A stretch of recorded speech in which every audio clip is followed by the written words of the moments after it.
સતગુરુ નીતિન સાહેબ આ સત્સંગમાં સમજાવી રહ્યા છે.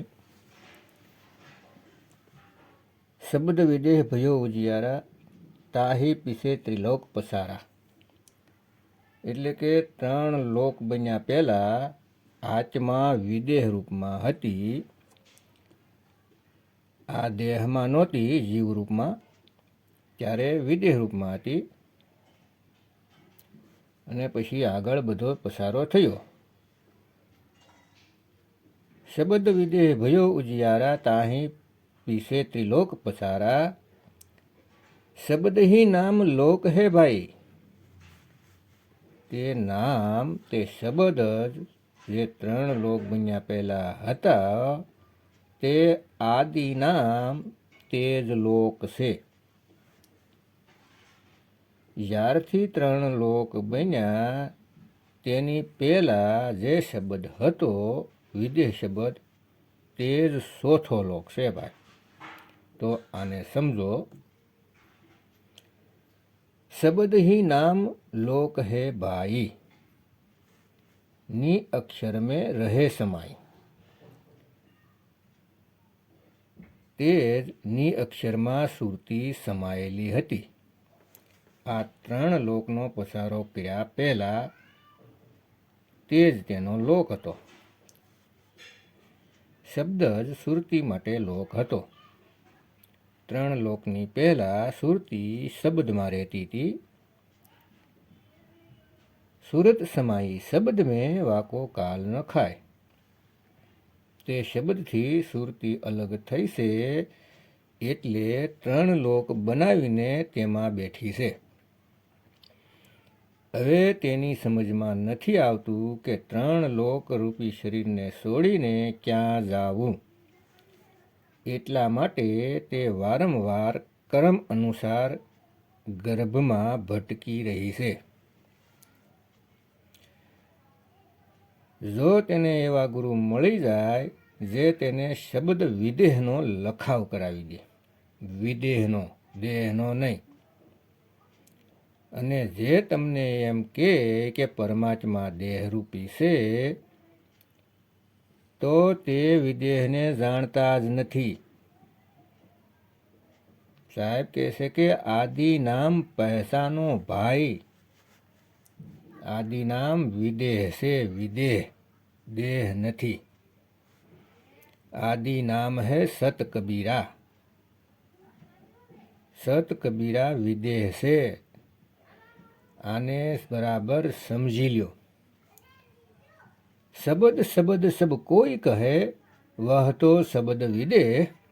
જીભિયા પર આવે નહીં, નિરખ પરખ કર લે. તે જીભ ઉપર નથી આવતા. અને જે જીભથી કોઈ એમ મંત્ર આપે તો સમજી જાજો કે તે કાળનો જ દૂત છે.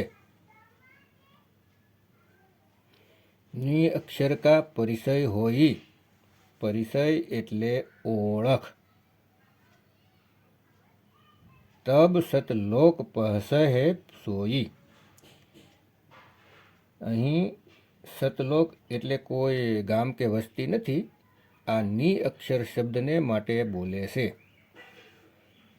જ્યાં પહેલાં સમાયેલી હતી ત્યાં પાછી સુરતી સમાઈ જશે.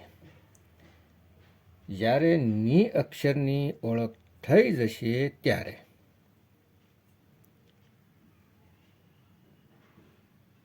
જીવત લોક બેઠ પુન ભાઈ, સાર શબ્દ મેં રહેત સમાય. જીવતા જ પુનઃ એટલે ફરીથી તે લોકમાં બેસી જશો. જોવામાં લાગશે કે અહીં 3 લોકમાં છીએ, પરંતુ સુરતી શબ્દમાં લીન રહેશે. જે 3 લોકથી પરે છે, જે 4થો લોક છે, તે સાર શબ્દમાં સમાયેલી રહેશે. જ્યારે ભક્તિ કરવામાં આવે છે તો તે અવસ્થા જરૂર પ્રાપ્ત થાય છે, જીવતા જ.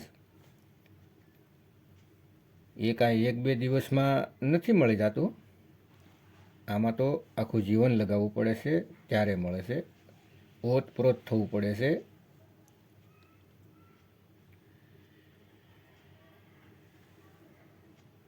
અમર શબ્દ કી હોય સિનહારી, અંબુદીપ તાહી બેઠારી. જ્યારે તે અમર શબ્દને છીનવી લેશો, મેળવી લેશો, જે અજર અમર અવિનાશી કહેવાય છે, તેને જપવાના નથી, એવા ગુરુ પણ મળી જાય જે તમને જપવાનું કહેશે. આદિનામ, અજર નામ, અકહ નામ. અરે ભાઈ, જપવાનું નથી, એને ઓળખવાના છે. એને મેળવશો જે સાર શબ્દ રૂપી અમરદીપમાં જઈને બેસશો, જે અંબુદીપ કહેવાય છે ત્યાં જઈને બેસશો. અંબુદીપ લોક કર માના, શોભા કહા કહી નિજધામાં. જ્યારે તે શબ્દમાં તમે સમાશો તો તેની શોભા વર્ણિત નહીં કરી શકો કે શું એ શોભા છે, વાહ! અવર્ણ રૂપ વર્ણો નહીં જાય, એનું રૂપ એવું છે જેનું વર્ણન કરી જ નથી શકતું કોઈ. એનો તો અનુભવ કરી શકાય છે, મહેસૂસ કરી શકાય છે.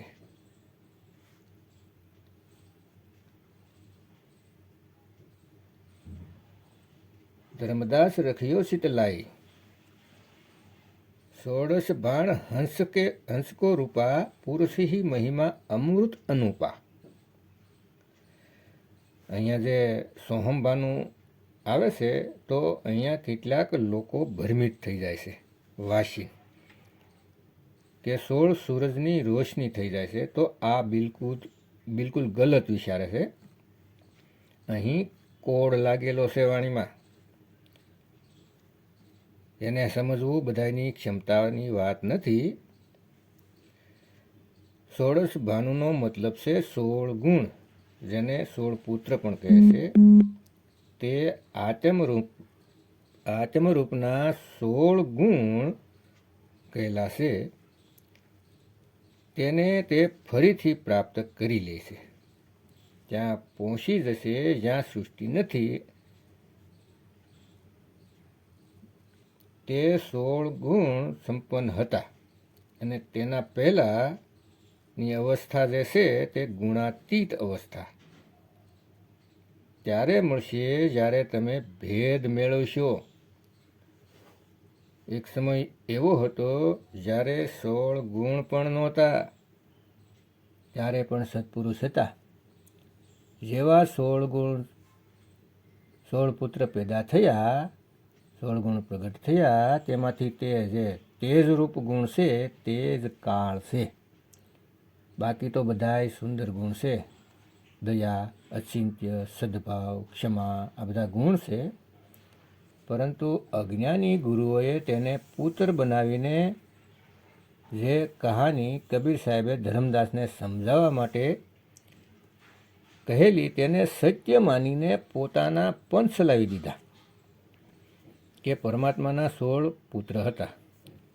અરે ભાઈ, વાણીમાં કોડ લાગેલો હોય છે. અમર શબ્દ સો પ્રાણી ભયહુ, વહી શબ્દ સો લોક ગયું. જે અમર શબ્દને જાણી જશે, જપશે નહીં, અમરનામ અમરનામ, અમર શબ્દનો ભેદ મેળવી લેશે, તે શબ્દમાં સુરતી ટકી જશે, તે જ લોકમાં ગયા સમજો. જે શબ્દને મેળવી લેશે. પાન પરવાના શબ્દ હે સારા. પાન પરવાના તે શબ્દ છે જે ખાવાનું પાન નથી. તે સાર શબ્દ જ પાન પરવાન છે. જ્યાં સુધી તે શબ્દ નહીં મળે, પાન પરવાના નહીં મળે, ત્યાં સુધી સતલોક નથી જઈ શકતા. તે શબ્દમાં નથી સમાઈ શકતા.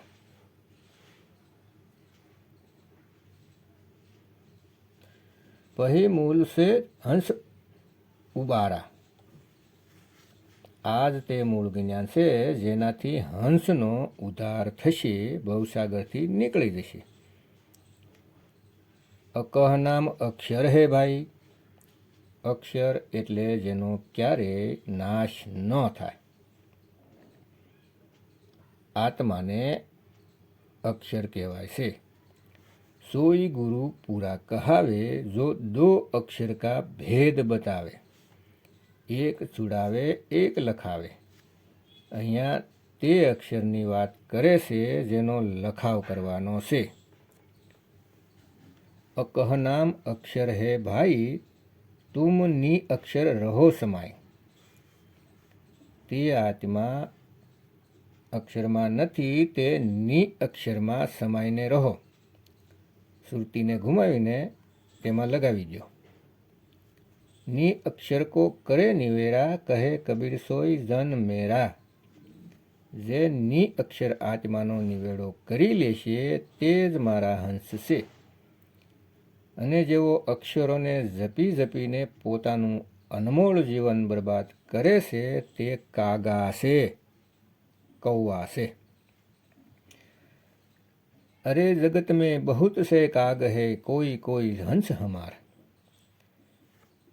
તો વિરલા હંસ કોઈક જ હોય છે જે ની અક્ષરને ગ્રહણ કરે છે।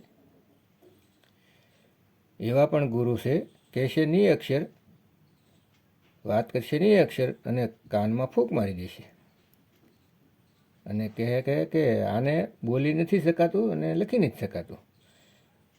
તો ભાઈ તાળી વગાડીને નામ આપી દો, તાળી પણ નથી લખી શકાતું અને બોલી નથી શકાતું। આવા લોકોએ જ મૂર્ખ બનાવી દીધા છે, જીવોને ભરમાવી દીધા છે।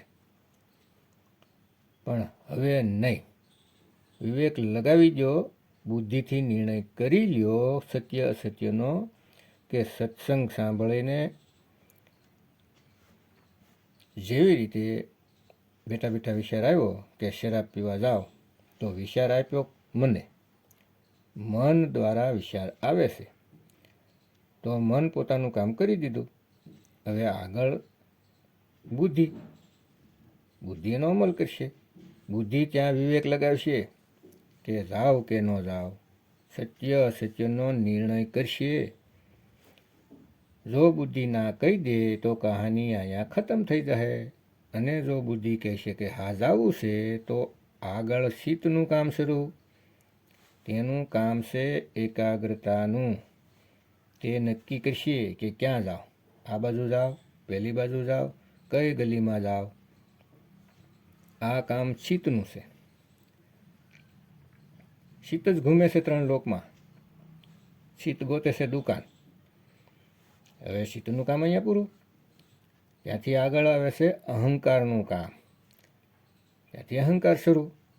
તે તમારા શરીરને 60-80 કિલોના શરીરને ઉપાડશે અને તે દુકાન સુધી લઈ જાય અને તે તમારું કર્મ બની જાય। તો મન, બુદ્ધિ, ચિત્ત અને અહંકાર। પરંતુ આ ચારેયને પોતાના ભલા માટે ઉપયોગ કરશો તો એ પૂરો સાથ આપશે, કેમ કે તેની લગામ આપણા હાથમાં છે। જ્યારે વિચાર કરો છો કે સત્સંગ સાંભળવો છે, તો કોણ વિચાર કરે છે? મન જ તો વિચાર કરે છે ને।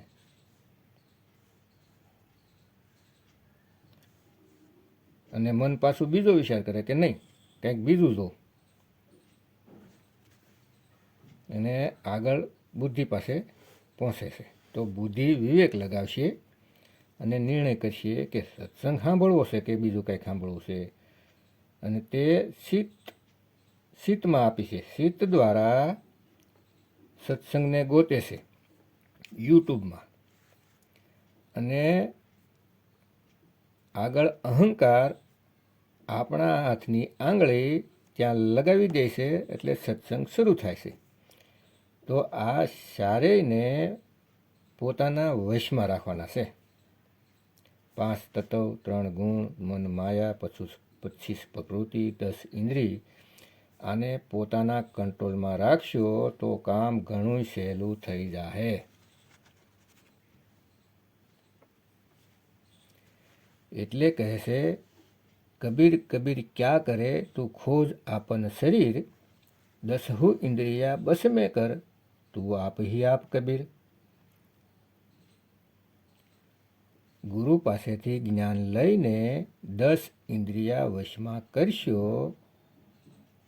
જ્ઞાન વગર વશ નહીં થાય. 21,000 વર્ષ પરાશર ઋષિએ તપસ્યા કરી અને આવી મલ્લાની છોકરી સાથે ભોગ કરી લીધો, કેમ કે તેની પાસે શબ્દનું જ્ઞાન નહોતું. જ્યાં સુધી શબ્દની શક્તિ નહીં હોય ત્યાં સુધી આ ઇન્દ્રિયા પૂરી રીતે કંટ્રોલ નહીં થાય. 21,000 વર્ષ મહાત્માને પરેશાન ન કર્યા, પણ જેવો મોકો જોયો કે તરત ખેલ શરૂ કરી દીધો. પણ જો તમારી પાસે સાર શબ્દ હોય તો તેનાથી બસવાનો તરીકો હોય છે કે કેમ આનાથી બસવું, કેમ આને ખતમ કરવા. અને તે છે સત સિમરણ, સત ભક્તિ, સત સિમરણ. જ્યારે સત સિમરણ કરો છો ત્યારે કાળ એક પલમાં મૂર્છિત થઈ જાય છે.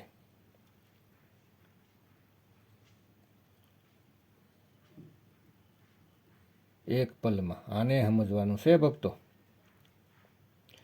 સતગુરુનો આ જ મૂળ મંત્ર છે જે તમને સ્વયં કબીર બનાવી દે છે. કબીર તો તમે ઓલરેડી છો જ, પણ અજ્ઞાનમાં છો એટલે કબીરા છો. જ્યારે કબીરામાંથી કબીર બનશો ત્યારે બીજા કોઈની જરૂર નહીં રહે. તમે સ્વયં જ સોહમ સત્ય કબીર થઈ જશો. તો પોતાનો વિવેક જગાવો, સતગુરુ નીતિન સાહેબના સત્સંગ સાંભળો, અમૂલ્ય જીવનને આમ જ નહીં વેડફો અને પોતાનું જીવન ધન્ય કરો.